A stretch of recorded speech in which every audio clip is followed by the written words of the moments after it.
Сүүнчид дарга энэ 21, 22, 23 дугаар илтгэлийн дагсан гарсан улсын хурлын шийдвэрийн хэрэгжилтүүдээр та бүхэн нэг дүгнэлт хийж үзсэн үү? Бид нар ингээд та бүхэн ингээд асар их материал дээр ажиллаад, асар их одоо тоо судалгаан дээр ажиллаад холбогдох бүх байгууллагуудаас мэдээллийг аваад ингээд өдөржин шөнөжин сууж агаад илтгэл гаргаад дүгнэлт гаргаад байна. Тэгээ ингээд их хурл хэлцдэг болсон. Тогтоол гаргадаг болсон. Энэний хэрэгжилт ямар үр дүнтэй байна вэ? Энэний хэрэгжилт хэрэгжихгүй байгаа бол бид нар энэ олон одоо хуудас тохимол тайлан бэлдээд бэлтгэхийн хэрэг юу байна? Улсын хурл өөртөө яаж дүгнэлт хийж байна? Хууль батлах үйл ажиллагаанд ямар арга хэмжээ авч байна? Засгийн газар өрсөн сэргийлэх үйл ажиллагааны чиглэлээр энэ чиглэлээр гарсан тогтоол шийдвэрийн бэлтэн дээр хэрхэн ач холбогдол өгч, анхаарал хандуулж, төсөв мөнгө баталж, хүний нөөцөөр хангаж бүх талын арга хэмжээг хэрхэн яаж авж байна? Холбогдох байгууллагууд, шүүх, прокурор, цагдаа, авилгатай тэмцэх газар, тагнуул, шүүхийн шийдвэр гүйцэтгэл ямар арга хэмжээнүүдийг өнгөрсөн хугацаанд энэ гарсан шийдвэртэй холбогдуулж авч хэрэгжүүлсэн байна вэ? Ахиц өөрчлөлт яаж гарч байна вэ? Хандлага нь ямар өөрчлөлт орж байна вэ? Энд дээр нэг та хариулт өгөөч. Та бүхэн сургалт сурчлагын чиглэлээр энэ салбарын холбогдох байгууллагатай яаж уялдаж ажиллаж байна? Жишээ нь шүүх, жишээ нь одоо тэр инколд шүүх гишүүн хэлсэн. Ногоо автобусны хэрэг дээр ихэд гадаадын иргэн харьяал цагаатсан гэдэг байгаа боловч 4 сарын дараа хилээр гарах эрхийг одоо нээж өгч. 4 сар Монгол улсад хилээр гарах эрхгүй хоригдсон. Хязгаарлагдсан байна эрхээ. Энэ дээр тэр шийдвэр гаргасан шүүгч хүний эрхийн чиглэлээр ямар ойлголт хандлагатай байна вэ? Тэр аль хонон гишүүний дүгнэлтэнд гарсан. Тэр насан туршийн хүүхдийг хүчирхийлсэн, түүнээс мэдүүлэг авч байгаа мөрдөн байцаагч ямар ёс зүй гэдэг юм уу, ямар одоо хүний эрхийн зөрчилтэй асуултыг асууж байна гэж. Тэр мөрдөн байцаагч ямар ойлголттой байна хүний эрхийн чиглэлээр. Тэр танаа байгууллагаас зөвхөн их хурл засгийн газар гэхгүйгээр энэ холбогдох дандаа хүний эрхийн зөрчил шийдвэр гаргаж байгаа, эрхийг хязгаарлаж байгаа, тагнаж байгаа, цагдж байгаа, шийдвэр гаргаж байгаа энэ одоо холбогдох байгууллагууд маань, тэнд ажиллаж байгаа хүмүүс маань ямар ойлголттой байна вэ? Ямар мэдээлэлтэй байна вэ? Тэр шийдвэрийг чинь тэнд нэг хүүхэд хохироод хэргийн хохирогч болоо явж хад энд их хурл огт мэдэхгүй шүү дээ. Тэнд мөрдөн байцаагч тийм зүү бос хүний ёсноос гадуур тийм асуулт асуугаа явж байгаа шүүгч байна. Мөрдөн байцаагч байна. Тэгээ энэ улсууд чинь ингэж ямар ойлголт хандлага байгаад байна вэ? Энэ байгууллагуудаа яаж уялдаж хандаж ажиллаж байна вэ? Энэ тайлан юм аа. Энэ дээр нэг та нэг хариулт өгөөч. За баярлалаа.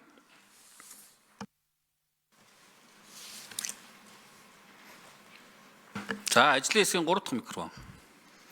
За сандаг учир гишүүний асуултанд хариулъя.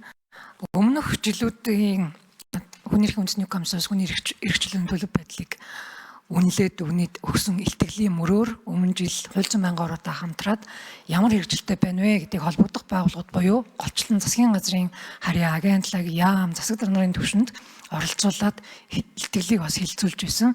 Энэ жилийн илтгэлийг бас хилцүүлэх саналыг хууль зүйн байнгын орон төрүүлээд байгаа. Үнэлэлтийн биелэлтийг харах юм бол 19 дахь илтгэл 71%, 21-р илтгэл 62%, 22 дахь илтгэл 60, хамгийн сүүлийн илтгэл буюу өнгөрсөн жилийн илтгэлийн хувьд бол 51%-тэй гэдэг 2025 оны 3 сарын 20-ны байдлаар ийм байдалтай. Энэ донд ямар асуудлууд байдаг вэ?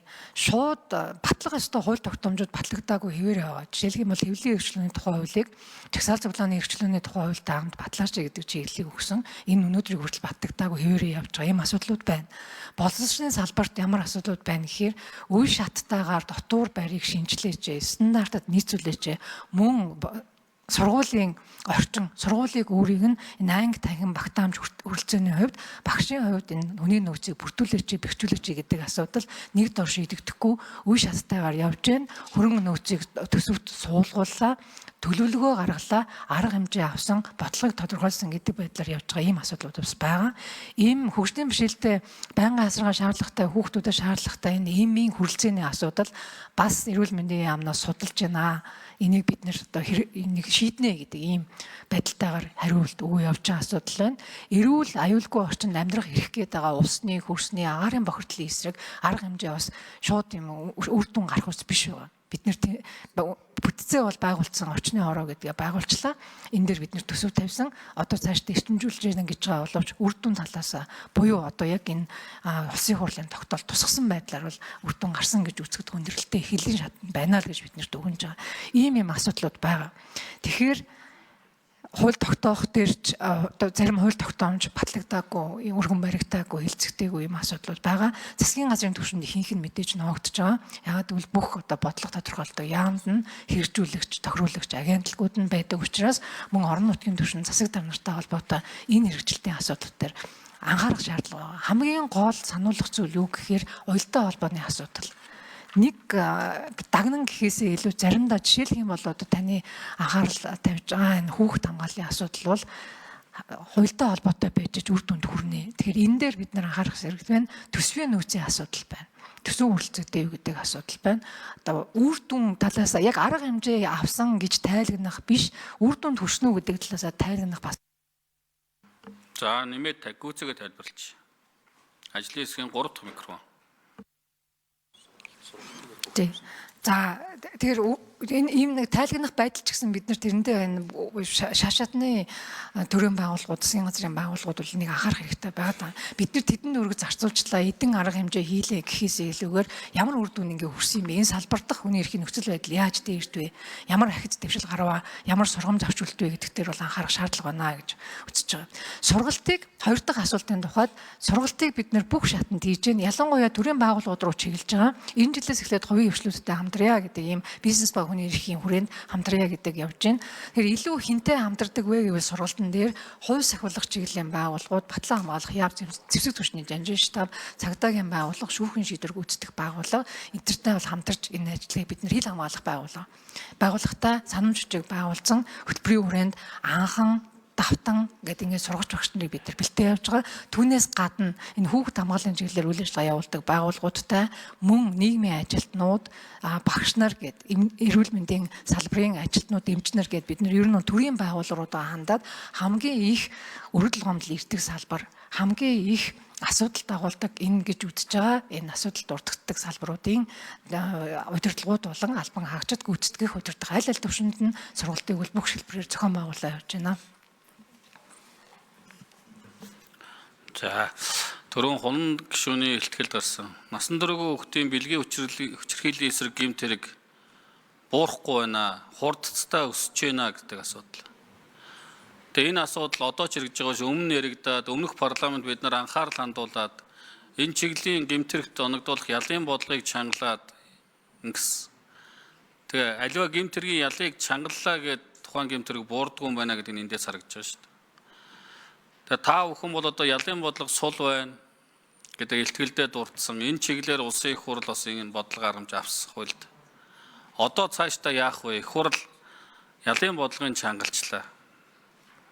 Энэ төрлийн гэмтэргийг бууруулах чиглэлээр яавал одоо зохистой байна вэ? Ямар арга хэмжээ авал хаана бид нар алдаад байна вэ? Энэ тал дээр одоо зөвхөн одоо мэдээлэл ингэж өсөөд ийн гэхээс илүүтэй та бүхэн бас ямар арга хэмжээ арга замыг авбал энэ одоо гэмт хэргийг бууруулах нөхцөл болцоо манай улсын нөхцөл байдал таарч нийцэж болохоор байна уу гэдэг ийм төрлийн судалгаа юм байна уу?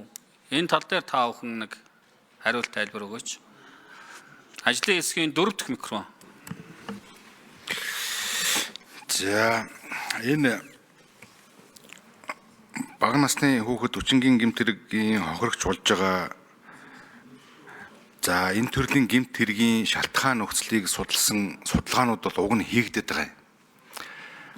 Одоо цагдаагийн байгууллага, прокурор, за эрдэмтэн, судлаачид үндсэндээ энэ төрлийн гэмт хэргийг одоо судлаад шалтгааныг тодруулж байна. За саналуудыг гаргаж байгаа.